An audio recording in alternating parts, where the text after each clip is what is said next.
નમસ્તે. આજે જૂનાગઢ જિલ્લા પંચાયતની સામાન્ય સભા હતી, એટલે કે જિલ્લા પંચાયતના તમામ સભ્યો, જૂનાગઢ જિલ્લાના સૌ ધારાસભ્યો, જિલ્લા વિકાસ અધિકારી અને જિલ્લા પંચાયતના પ્રમુખ, આટલા લોકોની મીટિંગ હતી, જેના અધ્યક્ષ જિલ્લા પંચાયતના પ્રમુખ હોય છે. આજે ધારાસભ્ય ચૂંટાયા પછી પહેલી વખત હું આ જિલ્લા પંચાયતની સામાન્ય સભાના સભ્ય તરીકે મેં આજે આ બેઠકમાં હાજરી આપી છે. આ મારી પ્રથમ બેઠક હતી. આ પ્રથમ બેઠકની અંદર કુલ 15 જેટલા એજન્ડાઓ ઉપર ચર્ચા થઈ છે જિલ્લા પંચાયતમાં, જેમાં સૌથી મહત્વની બાબત જે મારા તરફથી રજૂ કરી છે, અત્યંત ગંભીર બાબત છે, જેનું હું જનતાનું ધ્યાન દોરવા માંગુ છું. મનરેગા યોજના જે છે એની અંદર કરોડો રૂપિયાનો ભ્રષ્ટાચાર જૂનાગઢ જિલ્લામાં થયો છે, જે બાબતની મેં લેખિતમાં જિલ્લા વિકાસ અધિકારીને આજે સામાન્ય સભામાં ફરિયાદ કરી છે. જેમાં WBM રોડ નવી ચાવંડથી જૂની ચાવંડમાં 16,21,000નો રોડ જે છે એ બિલકુલ કામ નથી થયું અને પેમેન્ટ જમા થઈ ગયું છે, પેમેન્ટ વપરાઈ ચૂક્યું છે. જૂની ચાવંડથી માંગનાથ પીપળી 16,21,000નો રોડ જે બિલકુલ બન્યો જ નથી અને એનું પેમેન્ટ સરકારમાંથી જમા થઈ ગયું છે. નવા પીપળિયાથી મોટા હડમતિયા રોડ 18,23,000, નાની મોણપરીથી ઈશ્વરિયા ગીરનો રોડ WBM રોડ 15,80,000 રૂપિયા, નવા ઝાંઝેસરથી જૂના ઝાંઝેસરનો રોડ 15,43,000 રૂપિયા, નવા ઝાંઝેસરથી ઝાંઝનાથ મહાદેવનો રોડ 16,52,000 રૂપિયા. આ તમામ રોડના પૈસા લેવાઈ ચૂક્યા છે, પરંતુ રોડ બન્યો નથી. આવી રજૂઆત મને ગામના આમ આદમી પાર્ટીના કાર્યકર્તા અથવા આગેવાનો તરફથી મળી છે, જે આધારે મેં રજૂઆત કરેલ છે. આ સિવાય હરિપુર, વિસાવદર તાલુકાના હરિપુર ગીર ગામમાં તળાવ ઊંડું કરવાનું કામ છે, 20,36,000 રૂપિયાનું કામ છે. ઘોડાસણ ગામનું તળાવ ઊંડું કરવામાં 40,64,000 રૂપિયા, લીમધરા ગામમાં તળાવનું કામ 40,53,000 રૂપિયા, વીરપુર ગામમાં તળાવનું કામ 4,73,000 રૂપિયા અને મોરવાડા ગામમાં તળાવ ઊંડું કરવાના કામમાં 16,94,000 રૂપિયા. વાજડી ગામ, આ ગામનો પ્રશ્ન ગામજનોએ મને ધ્યાન દોર્યો કે એક જ કામ 2 વખત એના પૈસા લેવામાં આવ્યા છે. શમશાન પાસે કોઝવેનું કામ વાજડી ગામમાં એ 9,77,000 રૂપિયા અને ફરીથી એનો એ જ કોઝવે, પણ એનું નામ બદલી નાખ્યું કે કાંતિભાઈના ઘર પાસે કોઝવે રોડ, એનું કામ 3,59,000 રૂપિયા. પરબ વાવડી ગામે તળાવ ઊંડું કરવાના કામમાં 18,64,000 રૂપિયા, છોડવડી ગામે તળાવ ઊંડું કરવાના કામમાં 22,14,000 રૂપિયા, ઉમરાળી ગામે તળાવ ઊંડું કરવાના કામમાં 17,56,000 રૂપિયા, જૂની ધારી ગુંદાળી ગામે તળાવ ઊંડું કરવા બાબતે 18,23,000 રૂપિયા, રફાળિયા રોડ ઉપર ભેસાણમાં પરસોત્તમ બચુ કાપડિયાની વાડી પાસે કોઝવે બનાવવાના કામમાં 13,18,000 રૂપિયા ચૂકવી દેવામાં આવ્યા છે. પરંતુ ગામજનો એવું કહે છે કે આવું કોઈ કામ થયું નથી, અથવા તો થોડું ઘણું ફોટો પડે એટલું કામ થયું છે, બાકીના પૈસા ખવાઈ ગયા છે. અમૃત સરોવર બનાવવાની જે યોજના છે સરકારની, એમાં ખાંભા ગામમાં 8,03,000 રૂપિયા, લીલિયા ગામમાં 6,09,000 રૂપિયા, નાની મોણપરી ગામમાં 3,32,000 રૂપિયા, શોભાવડલા ગામમાં 2,80,000 રૂપિયા અને ગળથ ગામમાં 5,06,000 રૂપિયા અમૃત સરોવર નામની યોજનામાંથી પેવર બ્લોક નાખવાના ફળવાયા છે. ગામજનોનું એવું કહેવું છે કે બિલકુલ નથી પેવર બ્લોક નખાયા, અથવા તો થોડાક નખાયા છે, અથવા તો નબળી ક્વોલિટીના નખાયા છે. ઘંટિયાણ ગામથી સીસી રોડ જે બન્યો છે, એ સીસી રોડ 33,35,000 રૂપિયામાં બન્યો છે. ગામજનોનું એવું કહેવું છે કે આ રોડ હજુ તો અડધો બન્યો છે, ત્યાં તૂટી પણ ગયો છે. 33 લાખ રૂપિયામાં બનેલો રોડ જે છે એ તૂટી ગયો છે. પીરવડ ગામે રમતગમતનું ગ્રાઉન્ડ બનાવવા સરકારમાંથી 5,56,000 રૂપિયા સેન્કશન થયા છે, પરંતુ ગામજનોનું એવું કહેવું છે કે માટી નાખી અને આ કામમાં ભ્રષ્ટાચાર કરવામાં આવ્યો છે. આ તો ખાલી જે ગામમાંથી મને માહિતી મળી ગામજનો તરફથી કે અમારા ગામમાં કામ નથી થયું, બહુ સિલેક્ટેડ 12-15 કામોની જ યાદી છે. માત્ર 12-15 કામોમાં તે આ આંકડો કરોડો ઉપર જાય છે. જો આખા જૂનાગઢ જિલ્લાના મનરેગા યોજનાના કામોની જો યાદી મળે તો ભ્રષ્ટાચાર કઈ હદે થાય છે એ જાણવા મળે. આ બાબતે મેં જિલ્લા વિકાસ અધિકારી અને જિલ્લા પ્રમુખશ્રીને આજની આ બેઠકમાં મેં રજૂઆત કરી છે.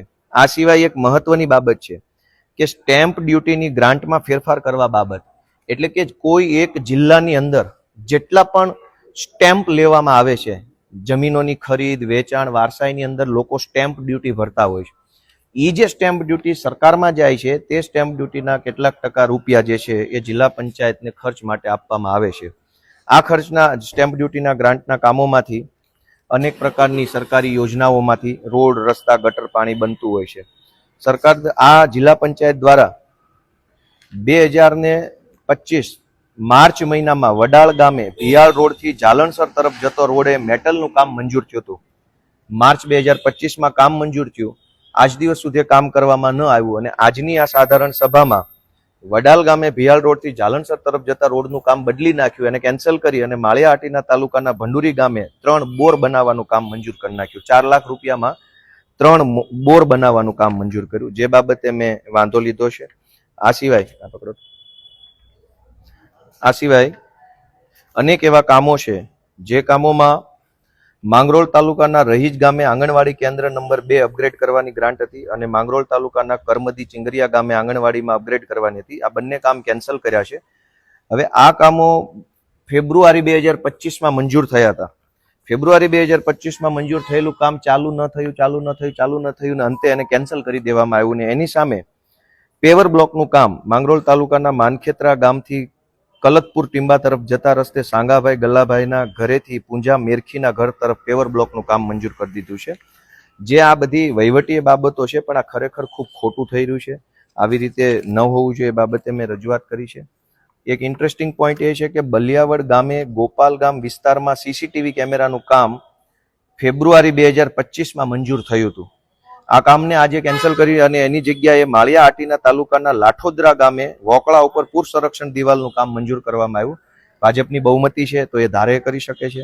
ઈવનગર ગામે ગ્રામ પંચાયત વિસ્તારમાં સીસીટીવી કેમેરાનું કામ મંજૂર થયું હતું, એને આજે કેન્સલ કરી અને માળિયાહાટીના તાલુકાના પાણીદ્રા ગામે પૂર સંરક્ષણ દિવાલનું કામ મંજૂર કરવામાં આવ્યું છે. આ સિવાય એક મહત્વના મુદ્દા ઉપર મેં મારો સામાન્ય સભામાં વિરોધ ઉઠાવ્યો છે. એ બાબતનો વિરોધ છે કે આ બહુ જનતાએ જાણવા જેવો વિષય છે.